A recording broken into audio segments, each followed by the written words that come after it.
25th பர்த்டேக்கு என் friends கொடுத்த surprise என்ன நீங்களே பாருங்க.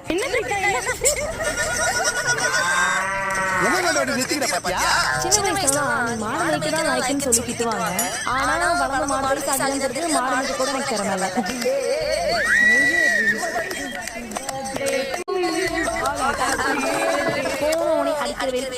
ஒரு மோர் கொடுத்தாங்க.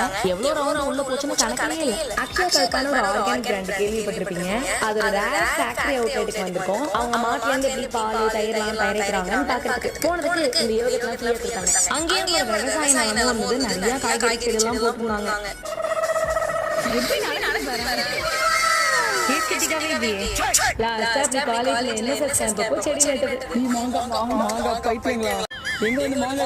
அங்க நிறைய குட்டி பசங்க தான் ஒர்க் ஷாப்புக்கு வந்திருந்தாங்க. நாங்க தான் குரூப்ல எடுத்து என் ஃப்ரெண்டு ஒரு வழியா மாட்ட தொடலாம்னு போனா